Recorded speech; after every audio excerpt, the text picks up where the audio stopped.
अस्सलाम वालेकुम क्लास। आज हम देखते हैं चैप्टर 17 है डज डेट पॉलिसी मैटर। इसमें हम जो टॉपिक्स कवर करने वाले हैं वो हैं leverage in a competitive tax free environment, financial risk और उसके जो रिलेटेड एक्सपेक्टेड रिटर्न्स हैं, weighted average cost of capital, final word on after tax weighted average. So Miller and Modigliani model में अगर हम देखें तो वो कहते हैं कि डेट पॉलिसी डजंट मैटर। उनके बकौल आपका जो भी डेट स्ट्रक्चर हो, at the end of the day जो कॉस्ट है वो सेम रहती है। So when there are no taxes and capital markets function well, so ये दो assumptions हैं। It makes no difference whether the firm borrows और individual shareholders borrow. Therefore, the market value of company does not depend on its capital structure, ये M&M model।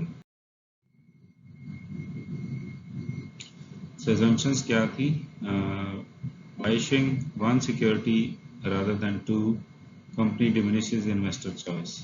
This does not reduce value if investors do not need choice।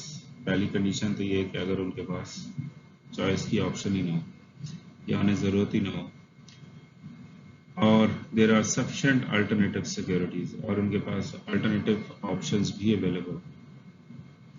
So capital structure does not affect cash flows. For example,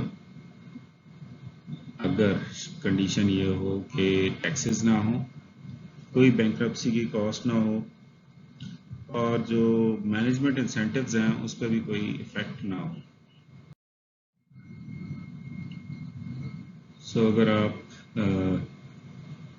इस aspect में उसको mathematically देखना चाहें तो date और जो आपकी इक्विटी है उसकी कंट्रीब्यूशन से आपका जो टोटल एसेट्स हैं या वैल्यू ऑफ फर्म है वो फर्क नहीं पड़ती। तो अगर आपकी $0.01 रिटर्न जो है वो आपका 0.1 इंटू प्रॉफिट्स माइनस इंटरेस्ट हो, तो आपकी जो डॉलर इन्वेस्टमेंट है वो नेट जो है वो टोटल बोरोइंग और इक्विटी को अगर हम कंबाइंड देखें तो आपका जो नेट रिजल्ट है वो वही रहता है 0.01। अगर आपकी वैल्यू ऑफ इक्विटी और जो डेट है उन दोनों को आप ऐड करें 0.01 से मल्टीप्लाई होगा। सो डॉलर रिटर्न भी आपका 0.01 इंटू प्रॉफिट्स माइनस इंटरेस्ट रहता है, क्योंकि ये अगर आप देखें तो इसमें से इंटरेस्ट आपका सब्ट्रैक्ट होगा। सो नेट रिजल्ट जो है वो लेफ्ट हैंड साइड और राइट हैंड साइड का, जिसमें पहले में जो है वो आपके पास टोटल इन्वेस्टमेंट जो है वो इंटरेस्ट बेस्ड थी, जिसमें आपको ये इंटरेस्ट पे करना पड़ रहा था। तो जब आप इक्विटी बोरोइंग भी करते हैं तो आपको लेफ्ट हैंड साइड और राइट हैंड साइड सिमिलर नजर आए। एग्जाम्पल देख लेते हैं। ऑल इक्विटी फाइनेंस में आपके पास डाटा अवेलेबल है, नंबर ऑफ शेयर्स 1000 है, प्राइस पर शेयर 10 है, मार्केट वैल्यू ऑफ शेयर्स 10,000 बन गई है आपकी। सो अगर आप आउटकम्स देखें ABCD में, सो ऑपरेटिंग इनकम अगर आपकी 500 हो, 1000 हो, 1500 हो और 2000 हो, तो आपकी जो अर्निंग पर शेयर है वो 0.5 आती है अगर आप 500 को 1000 पे डिवाइड करें। इसी तरह earning per share B case में 1 आती है, C में 1.5 और D में 2 आती है। तो ये आपकी एक्सपेक्टेड आउटकम रहती है। तो रिटर्न ऑन शेयर्स क्या होगा? सो रिटर्न ऑन शेयर्स जो है वो 5% है आपका, 10% है B केस में, 15% है C केस में और 20% D केस में। सो ये टोटल इक्विटी फाइनेंसिंग की बात हो रही है। इसमें हमारी जो एक्सपेक्टेड आउटकम है, हम C ऑप्शन को एक्सपेक्ट कर रहे हैं। सो अब अगर आप 50% डेट उसी एग्जांपल में ऐड करें तो मार्केट वैल्यू ऑफ शेयर्स जो है वो आपके 5000 हो जाएंगे, मार्केट वैल्यू ऑफ डेट 5000 है। सो इसका मतलब ये कि नंबर ऑफ शेयर्स 500 हो जाएंगी। सो इनकम वही है आपकी 500, उसमें आप जो है वो 1000 पे चले जाते हैं, फिर 1500 पे, फिर 2000, वही 4 ऑप्शंस हैं। यहाँ पे एडिशनल एलिमेंट आ जाता है आपकी इंटरेस्ट का। सो 10% हम इंटरेस्ट ले रहे हैं तो 500 का इंटरेस्ट हमें हर साल पे करना पड़ेगा। सो अर्निंग पर शेयर पहले केस में 0 हो जाती है, दूसरे केस में जो है वो आपकी 1 हो जाती है और तीसरे केस में 2 हो जाती है, क्योंकि आपकी 1500 जो ऑपरेटिंग इनकम थी उसमें से 500 आप माइनस करते हैं तो आपके पास इक्विटी अर्निंग्स 1000 आ जाती हैं। इसको आप 500 पे नंबर ऑफ शेयर्स जो थे उस पर डिवाइड करते हैं तो आपके पास 2 आ जाती है। डी केस में यही आपके पास अर्निंग पर शेयर 3 आ जाती है। इसका मतलब है रिटर्न ऑन शेयर्स पहले केस में 0% है, दूसरे केस में 10% है, तीसरे में 20 और तीसरे में फोर्थ में 30% है। सब आपका जो एक्सपेक्टेड आउटकम है उसमें आप 50% डेट लाने से आपकी जो अर्निंग पर शेयर्स हैं वो 1.5 से 2 हो चुकी हुई।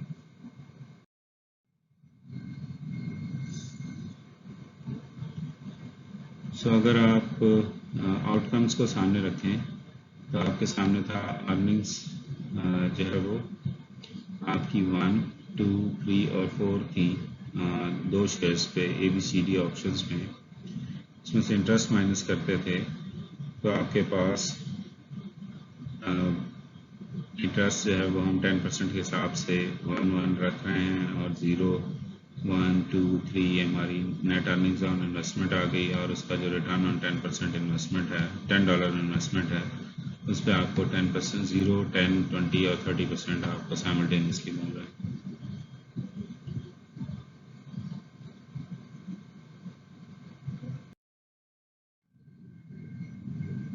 सो लीवरेज के एस्पेक्ट में हम बात करें तो फाइनेंशियल लीवरेज में कोई खास आपको बेनिफिट नहीं है बकौल मिलर एंड ओडिग्लानी के। एमएम की प्रोपोजिशन 1 क्या है? If capital markets are doing their job, firms can not increase value by tinkering with capital structure.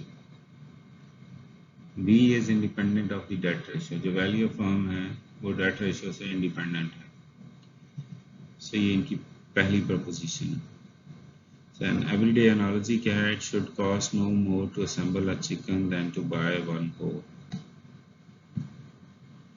ठीक।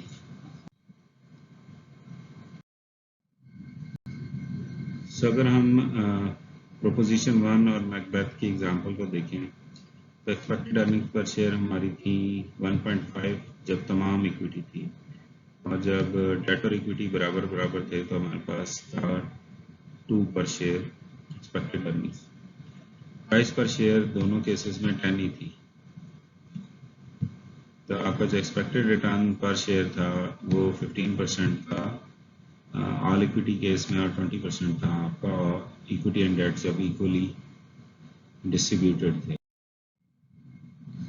सो एक्सपेक्टेड रिटर्न्स ऑन एसेट्स अगर आप फाइंड आउट करना चाहें, जिसको हम RA कहते हैं, यहाँ पे एब्रीवेट कर रहे हैं हम RA से उसको, तो एक्सपेक्टेड ऑपरेटिंग इनकम को आपको डिवाइड करना है market value of all securities से। So expected operating income divided by market value of all securities. So अब अगर आप RA की बात करें तो वो उसका कैलकुलेशन इस तरह से होनी चाहिए कि डेट पे जो रिटर्न है उसको मल्टीप्लाई करना है उसके वेट से, और वेट कैसे आ रहा है? Date divided by D plus E। So expected जो आपका जो मार्केट वैल्यू ऑफ सिक्योरिटीज है ये बेसिकली आपको एक वेट प्रोवाइड कर रहा है। सो ये वेट आ जाएगा रेलेवेंट वेट ऑफ RD। इसी तरह इक्विटी का वेट जो है वो E divided by D plus E से आएगा और उसको रिटर्न ऑन इक्विटी से हम मल्टीप्लाई करेंगे। सो इन दोनों का जो वेटेड सम है वो RA होगा, यानी एक्सपेक्टेड रिटर्न ऑन। सो अगर हम RE फाइंड आउट करना चाहें उस इक्वेशन से तो हम इस तरह से भी फाइंड आउट कर सकते हैं कि RA plus RA minus RD into D over V। सो D ओवर V वेट आ जाएगा हमारे पास और उसको जो है RA माइनस RD से मल्टीप्लाई करके भी हम और फिर RA सम करके हम RE ले सकते हैं। इसका मतलब ये है कि RE जो रिटर्न ऑन इक्विटी है वो RA के बराबर हो जाएगा अगर हम देखें expected operating income divided by market value of all securities. So expected operating income हमारी थर्ड केस में रिकॉल करें 15 थी, 1500 थी, और टोटल एसेट्स जो है market value of all securities वो हमारे पास 10,000। सो ये 0.15 यानी 15% ही आता है जो हमने पहले भी कैलकुलेट कर रखी है। सो अब अगर हम RE को इस फार्मूला से, क्योंकि ये टोटल इक्विटी वाला था, ये टोटल इक्विटी वाला थीम था 15% वाला, सो अब अगर हम इसको RA into RA plus RA minus RD into D और V करें तो हमारे पास वैल्यूज हम पुट करते हैं 15% और हम पुट करते हैं 0.1 जो हमारे पास कॉस्ट ऑफ डेट थी 10% जो थी। सो हमारे पास अब डेट और इक्विटी की जो डिस्ट्रीब्यूशन थी वो 5,000 ही थी, तो इससे हमारे पास जो नेट रिजल्ट आता है वो 20% ही आता है। सो ऑल इक्विटी शेयर्स में आपका जो रिटर्न ऑन शेयर्स था 15% था, 1.5 पर शेयर आपका अर्निंग थी। 50% डेट और 50% इक्विटी में आपकी अर्निंग पर शेयर 2 थी और आपका जो रिटर्न ऑन शेयर्स था वो 20% था। अब इसमें आपकी जो इनकम है अगर 500 हो जाए तो ये रेशो जो है डिफ्रेंशिएट कर जाती है। आपका जो 0.5 अर्निंग पर शेयर आती है 500 की इनकम के केस में, और रिटर्न ऑन शेयर्स जो है वो आपका 5% ही आता है। लेकिन जब आप 50% डेट और इक्विटी इस्तेमाल कर रहे थे तो रिकॉल करें हमारे पास जो रिटर्न आया था अर्निंग पर शेयर का वो 0 था। इसका मतलब return on shares in terms of percentage भी 0 थी। तो अब अगर आप इन दोनों का डिफरेंस देखें 0.5 माइनस 1.5 करें तो ये आता है -1, और 5 माइनस 15 करेंगे तो ये -10% आएगा। 0 माइनस 2 करेंगे तो ये -2 आएगा और ये -20% है। सो इसका मतलब ये है कि डेट आने से एक फैक्टर तो जो आपका है वो इंक्रीज कर रहा है। अगर आप रिटर्न में वेरिएशन देखें तो वो आपकी बहुत ज़्यादा है एज़ कम्पेयर टू डेट्स में। सो ये फैक्टर आपको ये बताता है कि आपका जो रिस्क का फैक्टर है वो इंक्रीज कर जाता है अगर आप डेट यूज़ करते हैं। तो इसी वजह से हमारा जो लीवरेज का कॉन्सेप्ट है वो हमें ये बताता है कि उससे मैकबेथ के शेयर्स में जो रिस्क का एलिमेंट है वो इंक्रीज कर दिया। सो अगर हम बैलेंस शीट एग्जांपल देखें तो हमारे पास एसेट वैल्यू 100 है, डेट हमारे पास अगर 40 हो और इक्विटी 40 हो तो ये टोटल जो है वो फर्म वैल्यू हमारे पास 100 ही आ जाती है। फर्स्ट करें RD हमारे पास 7.5% है और RE हमारे पास 15% है। तो हम इस जो हमारे पास RA का जो फार्मूला था वो हम अप्लाई करके value weighted return find out कर सकते हैं। सो RD हमारे पास ये है और डेट 40% है, 15% हमारे पास इक्विटी रिटर्न है और वो 60% वेटेज है उसकी। तो ये कंबाइंड जो वेट रिजल्ट बनता है वो हमारा 12.75 का बनता है। बाय द वे वो आप चूँकि जो है वेट्स यहाँ पे इक्वल नहीं है, अदरवाइज आप इन दोनों का 50-50 जैसे पिछली एग्जांपल में था, इन दोनों का एवरेज लेके भी आप ये आंसर ले सकते हैं। तो उस केस में 11.75 आता है, लेकिन चूंकि यहाँ पे डेट की वेटेज कम है और इक्विटी की वेटेज ज़्यादा है तो इस वजह से 12.7।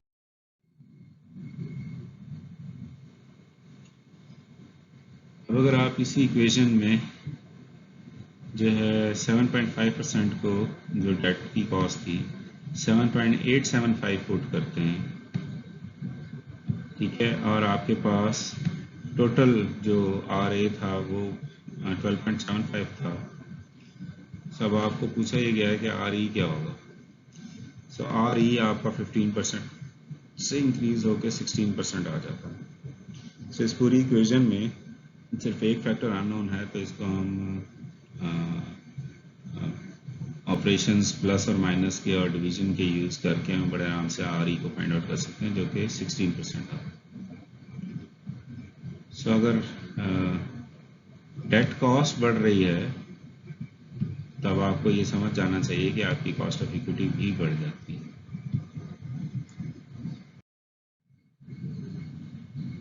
सो अगर आप बुक वैल्यू फाइंड आउट करना चाह रहे हैं, book value of assets, book value of debt, book value of equity आपको पता हो और आपको उनके कंकरेंट वेट्स पता हो तो आप बड़े आराम से फाइंड आउट कर सकते हैं बुक वैल्यू ऑफ एसेट्स। और उसी फार्मूला में थोड़ी सी एडजस्टमेंट्स करके आप फाइंड आउट कर सकते हैं बुक वैल्यू ऑफ इक्विटी। अगर आपके पास बुक वैल्यू ऑफ एसेट्स हो, उनका डेट का वेट हो, book value assets minus book value of debt से मल्टीप्लाई करके आप book value of equity find out कर सकते हैं। अब WACC को देखें, weighted average cost of capital is a traditional view of capital structure, और उसमें रिस्क और रिटर्न हम फाइंड आउट करते हैं, वो भी इसी तरह से ही कैलकुलेट हो रहा है अगर आप और से देखें। सो WACC बेसिकली RAE है, उसमें आपके पास कॉस्ट ऑफ डेट हो और उसका वेट हो, प्लस करें उसमें cost of debt into cost of equity into उसके रिस्पेक्टिव वेट से, तो ये आपका weighted average cost of capital. So अगर आप देखें R और जो है वो D और V को साइमल्टेनियसली प्लॉट करें तो ये पॉइंट आपका जो है वो RD है, कॉस्ट ऑफ डेट है, और ये पॉइंट जो है वो हॉरिजॉन्टल लाइन जो है वो आपकी कॉस्ट ऑफ इक्विटी है। जो ये RA जो दरमियान में बनता है ये आपका weighted average cost of capital बन जाता है। सो ये जो है आपकी अगर RE और RD फिक्स हो तो ये जो नॉर्मल मीन पॉइंट है ये आपका बनेगा। अब अगर आपकी जितनी डेट परसेंटेज ज़्यादा होगी तो ये बेसिकली कॉस्ट डेट की तरफ आना शुरू हो जाएगी, और जितनी इक्विटी परसेंटेज ज़्यादा होगी, डेट की वैल्यू यहाँ पे अगर है तो इसका मतलब है इक्विटी ज़्यादा है ना, तो आपकी जो कॉस्ट है वो RE के बराबर हो।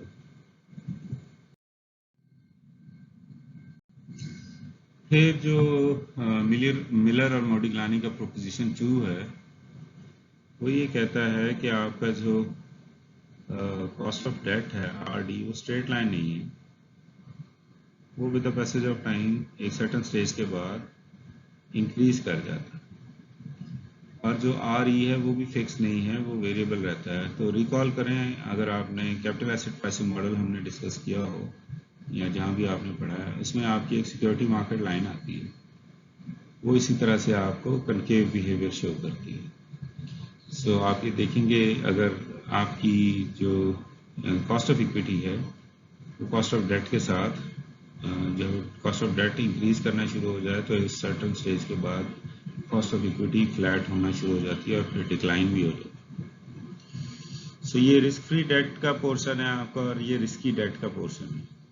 सो यहाँ तक तो आप जो है वो इसका मतलब है कि रिस्क फ्री डेट एज्यूम करेंगे तो और आपका RA जो है वो इसके दरमियान में फॉल करेगा, ये कहीं भी हो सकता है।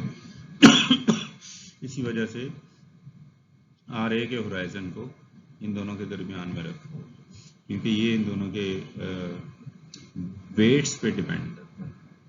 यहाँ पे जो एक वेरिएबल चेंज हुआ है ये देखिए डेट इक्विटी परसेंट रेशियो है, ये D ओवर E है, ये D ओवर V नहीं है, यानी वेट ऑफ डेट नहीं है, ये डेट और इक्विटी का प्रोपोर्शन है, जिसकी वजह से ये ग्राफ जो है वो स्लाइटली डिफरेंट भी आपको नजर आ, और इसी वजह से इनके बिहेवियर की वजह से RD और RE के बिहेवियर की वजह से आपका जो WACC है वो भी इसी तरह का एक बिहेवियर एग्जर्ट करता है। सो अगर आप लोएस्ट पॉइंट ऑफ WACC लेना चाहते हैं अपने लिए तो ये आपको बताएगा कि आपका डेट और इक्विटी का पोर्शन क्या होना चाहिए, तो ये तकरीबन ये लाइन आपकी बन जाती, क्योंकि इससे पहले भी ज़्यादा है और इसके बाद भी ज़्यादा हो रहा है, तो आपको एक ऑप्टिमल कॉम्बिनेशन जो है वो डेट और इक्विटी का मिल जाएगा।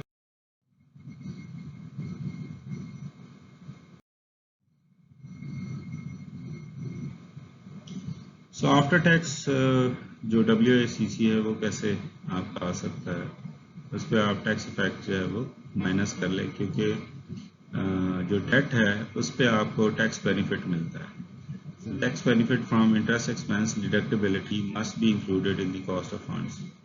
This tax benefit reduces the effective cost of debt by a factor of the marginal tax rate. So जो marginal tax rate है उसके फैक्टर की वजह से वो डिक्लाइन कर जाता है आपका WACC। सो ओल्ड फार्मूला तो था हमारे पास WACC का कि वेटेड जो है वो RD आ जाएगा डेट का, और RE इक्विटी का वेटेड आ जाएगा, और उनका सम लेंगे तो W। लेकिन जो नया फार्मूला है वो ये हमें कह रहा है कि RD का हमें D/V तो चाहिए, डेट की परसेंटेज तो चाहिए, लेकिन उस पर जो एडिशनल फैक्टर है वो 1 माइनस टैक्स है, जबकि जो आपका इक्विटी का फैक्टर है वो आपको टैक्स बेनिफिट नहीं देता है, इस वजह से वो सेम रहेगा। सो आपका नया जो WACC है वो टैक्स एडजस्टेड जो है वो इस तरह से बन जाएगा, RD into 1 minus tax into D/V plus RE into E/V। So example देखते हैं, firm has a marginal tax rate of 35%, cost of equity is 10%, and the pre-tax cost of debt is 5.5%. Given the book and market value balance sheet, what is the tax adjusted W? So आपके पास assets given है 22.6, debt आपको 7.6 given है, और equity 15 given है।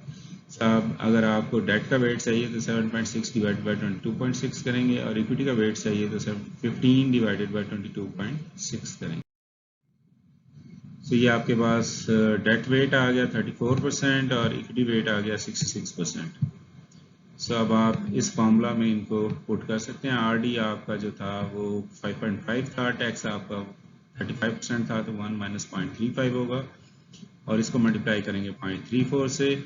RE जो है वो आपका 10% था शायद, E/V जो है वो आपका 66% आ रहा है। तो इसमें तो आपके पास आंसर आ जाएगा।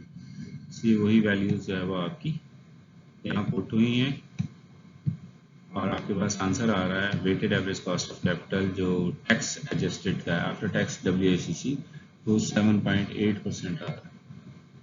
अगर हम इसमें टैक्स इफेक्ट ना डालते तो ये इससे ज़्यादा आता। Okay, Ji. That's it for today's lecture. If you have any queries, please ask. Allah Hafiz.